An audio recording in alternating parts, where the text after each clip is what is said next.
Guys ଗଲା ବ୍ଲଗରେ ଦେଖିଥିବ କି ଆମେ ଆସିଥିଲୁ ଶିକାର ମୁଭି ଦେଖିବା ପାଇଁକା ସେ ପୁଣି ଅମ୍ଳାନ ଭାଇଙ୍କ ସହିତ ତ ଜୟ ଜଗନ୍ନାଥ ଆମେ ଆସିକି ପହଞ୍ଚି ଯାଇଥିଲୁ କେଶରୀ ହଲ୍ ପାଖରେ। ଏଠୁ ଦେଖୁ ଦେଖୁ ଆମର ଏଲିନା ଦିଦି ବି ପଳେଇ ଆସିଥିଲେ। ଦେନ୍ ଆମେ ଆସିକି ଏଠି ଫିଲ୍ମ ଦେଖିଲୁ ଆଉ ବହୁତ ସାରା ଏନ୍ଜୟ ବି କଲୁ। ବାକି ଯୋଉମାନେ ଫିଲ୍ମ ଦେଖିନ ନିଶ୍ଚୟ ଯାଇକି ଟିକେଟ କରିକି ଫିଲ୍ମ ଦେଖ। ଫିଲ୍ମ ନା ବହୁତ ମସ୍ତ ହେଇଛି। ତ ଏଠି କିଛି ସମୟ ଫିଲ୍ମ ଦେଖି ସାରିଲା ପରେ ଆମେ ପଳେଇ ଆସିଥିଲୁ ଟିକେ ବାହାରକୁ। ଆସିକି ଏଠି ଦେଖୁ ତାକୁ ଡ୍ୟାନ୍ସ ଫ୍ୟାନ୍ସ ଚାଲିଥିଲା। ହଁ ଏଠି ଆମେ ପଳେଇ ଆସିଲୁ କୁରକୁରି କିଣା କିଣି କରିବା ପାଇଁ। ଏଠି କିଛିଟା କୁରକୁରି କିଣା କିଣି କଲୁ ଆଉ ଥଣ୍ଡା ତା ସହିତ ବିସ୍କୁଟ ବି କିଣି ଦେଇଥିଲୁ। ଆଉ ତାପରେ ଆମେ ଗୋଟେ ଏଠି ଚିକେନ ପେଟିସ୍ ବି ଖାଇ ଦେଇଥିଲୁ। ହଁ ଏଠି ଆମେ କୁରକୁରି ବି ଧରିକି ପଳେଇ ଆସିଲୁ ଫିଲ୍ମ ଦେଖିବା ପାଇଁ। ଏଠି କିଛି ସମୟ ଫିଲ୍ମ ଦେଖିଲୁ ଆଉ ଶେଷରେ ଏଠି ଫିଲ୍ମ ସରି ଯାଇଥିଲା। ତ ଆମେ ସମସ୍ତେ ଏଠି ବହୁତ ସାରା ଏନ୍ଜୟ ବି କଲୁ। ହଁ ଆଉ ଲାଷ୍ଟ ଏଠି ଅମ୍ଳାନ ଭାଇଙ୍କ ସହିତ ଆଉ ଏଲିନା ଦିଦିଙ୍କ ସହିତ ବହୁତ ଡ୍ୟାନ୍ସ କଲୁ ଆଉ ବହୁତ ଏନ୍ଜୟ ବି କଲୁ। ହଁ ଆମେ ଏଠି ବାହାରକୁ ଆସି ଦେଖୁ ତ ବହୁତ ସାରା ଲୋକ ଥିଲେ ଆଉ ଏଠି ବର୍ଷା ପକେଇବା ବି ଷ୍ଟାର୍ଟ କରିଦେଇଥିଲା। ଦେନ୍ ଆମେ ଏଠି କିଛି ସମୟ ନ ରହିକି ଆମେ ଡାଇରେକ୍ଟ ବାହାରି ଯାଇଥିଲୁ ଆମ ଘରକୁ। ହଁ ଆମେ ଏଠି ଘରକୁ ଆସି ଗାଡି କାଢିକି ଦିଟା ହେଲମେଟ ଧରିକି ବାହାରି ଯାଇଥିଲୁ ପେଟ୍ରୋଲ ପମ୍ପ। ତ ଆସିକି ଏଠି ପେଟ୍ରୋଲ ପକେଇ ସାରିଲା ପରେ ଆମେ ପଳେଇ ଆସିଥିଲୁ ସିମ୍ଫୋନି ମଲ୍ କାରଣ ଜୁଡିଓରୁ କିଛି ଡ୍ରେସ କିଣିବାର ଥିଲା ଆମ ଶୁଭମ। ଆସିକି ଏଠି ଗାଡି ପାର୍କିଂ ରେ ରଖିଦେଇକି ଆମେ ପଳେଇ ଆସିଲୁ କିଣାକିଣି କରିବା ପାଇଁ। ଆଉ ଇଏ ଗୋଟେ ପିଲାର ଏଠି କିଛି ପସନ୍ଦ ହେଇନଥିଲା ସେଥିପାଇଁ ଆମେ ପଳେଇ ଆସିଥିଲୁ ନୋ ଡାଉଟ୍ କୁ। ତ ଆସିକି ଏଠି କିଛି ସମୟ କିଣାକିଣି କଲୁ। ଏଠି ଫାଇନାଲ କିଣି ସାରିଲୁ ଆମେ। ଦେନ୍ ଆମେ ପଳେଇ ଆସିଲୁ ଗୋଟେ ଚପଲ କିଣିବା ପାଇଁ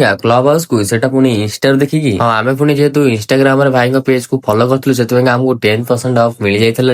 ବାକି ନେକ୍ସଟ ବ୍ଲଗ ରେ ନିଶ୍ଚୟ ଦେଖା ହବା। ରହୁଛି ନମସ୍କାର, ଜୟ ଜଗନ୍ନାଥ।